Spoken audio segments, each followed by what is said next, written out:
Viewers, the top focus continues to be the India-Pakistan truce trade on this Monday edition of India Global. In the latest, all military bases and systems continue to remain fully operational and are in fact ready to undertake any mission if the need so arises. India has said on Monday, 2 days after it entered into a ceasefire with Pakistan, now even as the neighbouring country violated the understanding just hours later. In fact, addressing a press briefing, Air Marshal A.K. Bharti underlined Operation Sindoor that was launched in retaliation, in fact, to the Pahalgam terror attack only ensured targeting of terror camps in Pakistan and Pakistan-occupied Kashmir or POK. And Islamabad was responsible for any losses incurred. The remarks in the operation that escalated bilateral tensions as it led to strikes and counter-strikes between the two nations came hours before Prime Minister Narendra Modi will hold a public address, in fact, in the national capital at 8 p.m. this evening. Now, meanwhile, just hours after India's armed forces in a similar briefing released verified footage, in fact, of targeting military operations on Sunday, Pakistan convened a late evening press conference the same evening. It was visibly modelled on India's earlier briefing. However, the event quickly drew international criticism for what analysts are calling a presentation without proof. In fact, Pakistan's response lacked any video evidence, credible imagery, or even official documentation of their claims. Now, many observers, including neutral international media outlets, to be specific here, viewers, have pointed out the glaring absence of substantiating material, prompting growing skepticism over the credibility of Pakistan's narrative. That's not it. In fact, commentators worldwide are now highlighting what they describe as a missed opportunity for transparency as Pakistan claims remain unsupported and unverified. Now, the contrast has left Islamabad facing uncomfortable questions, and rightly so, from the global community that demands clarity and also accountability in matters of military engagement. Now, before we open up the discussion and go to Shiv Arur, who's joining us from J&K, listen in to what the Air Chief Marshal said. In a measured and calibrated response, we once again targeted his military installations, which included his SAM sites at Malirkant. This also included his surveillance radar sites at Lahore and close to Gujranwala. Now, my colleague Shiv Arur now joins us from J&K's Baramulla. Shiv, if you can hear me, it's been clear that we indeed also hit a military camp near Karachi, which was, a pressure point for Pakistan. Could you explain it to our viewers, the importance of that military camp near Karachi that we hit? Hugely important that it has now been confirmed and revealed, in fact, at that briefing yesterday and today, that the Indian Air Force did strike a military base, military cantonment rather, in the city of Karachi. It has been specified that it was a surface-to-air missile site, which is basically an air defense weapons site of the Pakistan military in Karachi. Now, obviously, the importance of Karachi is obvious, but let me say it. Karachi was last attacked by India during the 1971 war. Karachi is the commercial and economic nerve center of Pakistan, very much like Mumbai is to India. It's one of Pakistan's largest and most important cities. It drives the entire economy of Pakistan. It's on the coast. It has a huge port, the largest in Pakistan. And therefore, for India to actually strike a military installation, an air defense installation in Karachi is positively exploding with not just material but non-material significance as well. Karachi is a city that was primed for targeting by the Indian Navy during Operation Sindoor as well. That was clarified by the Indian Navy yesterday, and therefore, more than just the striking of a military installation, if this entire cycle of tension had escalated further, it looks like the city was primed to be much more damaged than it was with just this one strike that we can confirm now. Well, thank you so much for putting things into perspective for our viewers there, Shiv. As my colleague Shiv Arur pointed out, it's not just a strike, but a statement. and a clear one that India has made. Now we open this to two guests that we had. SVP Singh joins us. He is the former ADG Artillery and Strategic Affairs expert. Brahma Chellaney also joins us for more on this story. Thank you so much for taking out the time and joining us, gentlemen. How do you assess the strategic messaging behind India's immediate and precise retaliation under Operation Sindoor, sir? The messaging, see, Operation Sindoor is a very good messaging to the world. What is India? What is India's statecraft? Where we stand. It is not for any territorial aggression or occupation of territory. Land is not an issue. It is to eliminate as far as possible the terrorists and terrorism. To that extent, India is taking forward fighting the counter-terrorism.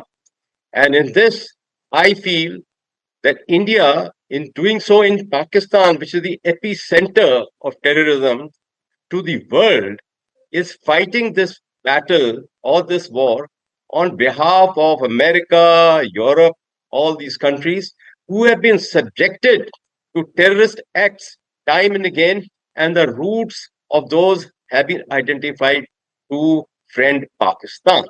So that's a very great message. And how and why we have been able to do this now with Pahalgam, I think that was the igniting issue.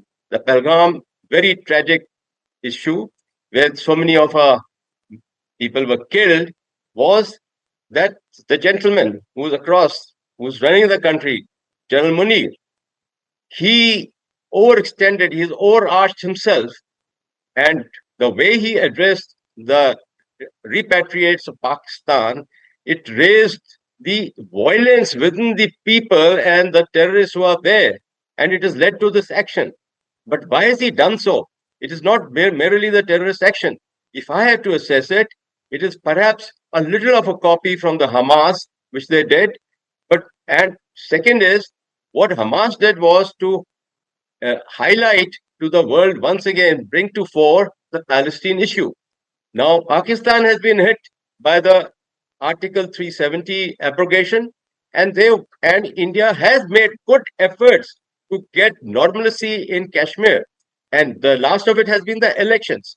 So Munir and his friends, the government there, wanted to again bring Kashmir to the fore in the international fora. So these are the aims as I would see it. Now, what India has done, how we could be standing on our own feet, the strategic autonomy which we have. You've underlined a very important point there, General Saab. It's not retribution only for India, but retribution for the world and for the likes of Daniel Pearl, who was in fact abducted from Bahawalpur, as we all know, back in 2001.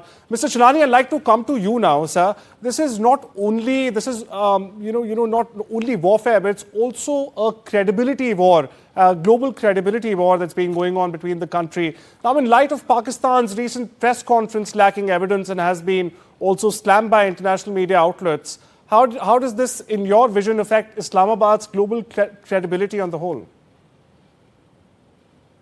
The problem is that Pakistan has never lacked international credibility. It makes up for the lack of credibility through nuclear blackmail.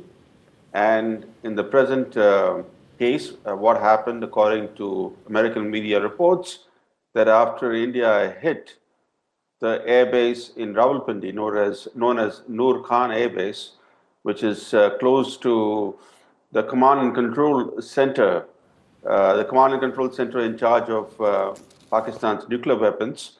The Americans got very worried and they intervened and persuaded Prime Minister Modi to agree to a ceasefire. The thing is that, as we heard from the Indian military officers yesterday, India had the upper hand against Pakistan. India had dominance in the maritime domain. It also achieved a fair degree of air dominance by degrading Pakistan's air defenses and taking out some of its key air bases. And the question that Prime Minister Modi, when he addresses the nation tonight, the question that he needs to address is, why did India abruptly end its military operations 3 days after they were launched? Because Normally, when you gain the upper hand in combat, you seek to capitalize on the military momentum and take your military campaign to its logical conclusion. Even though India's mission was not to escalate to a full-fledged war. India's mission was a swift, decisive military campaign. But in 3 days, normally in military history, no country, not Mr. even a Chellaney, I'll superpower. take this to Major General Singh. Major General, how does the military balance deterrence and escalation in these situations? That's a very good question. And Mr. Chellaney also has raised a very valid point. Yes. But I would reply this in the manner that, okay, 3 days, 4 days war, but there was a 6-day war, 1967 Arab-Israeli, and they knocked off the hell out of the Arab world at that time. Now, but that be what it is, you see, we had the upper hand, but we also shown the deterrence level, what we can do in those 2 nights or 3 nights. And that knocked out the Pakistani, I would say the will of the nation was on its knees. When it's the will of the nation, it is its leadership cadre. And that is what has mattered. Secondly is, this nation, the will having been shattered is because some of the spine of the terrorists had been hit very badly. And the spine of the Pakistan nation state is the terrorists and the terrorism. So I think we had hit them hard there. Yes, when you are in a military operation, exploitation and to carry it to its ultimate aim, to capture whatever it is very truism. But in this case, I think there have been certain other elements of statecraft which have been in play, and we have done what we have done right now, and that it is a pause, and that the DGMO level talks are there, and we have put our own condition very clear. I think if this is not agreed to, then we continue to remain in a state of readiness. As it is, we have exercised and continuing to exercise the non-kinetic measures in abundance. We are fully prepared for that. And the kinetic measures can be undertaken any time. Mr. Chellaney, quickly your take on how can India better leverage international opinion or opinion when Pakistan's narrative actually lacks any supporting evidence? Very quick answer from you, sir. There's a saying that success has 1,000 fathers, but failure is an orphan. If we had taken Operation Sindoor to its logical conclusion and shown to the world that we had actually humiliated Pakistan's military, the victor's narrative would have prevailed in the world. Today, if you look at major international newspapers, they're saying that this three-day of military hostilities ended in a draw. And the Pakistanis are celebrating it as a victory against India, starting with Prime Minister Sharif. Now, countering that narrative, Well, Mr. Chellaney, the international media actually is now also questioning Pak's copycat presser last evening that they hold. And there's also a saying which goes, you can actually wake up someone who's sleeping, but not wake up someone who's pretending to sleep. I'll leave this here at the moment, gentlemen, due to paucity of time.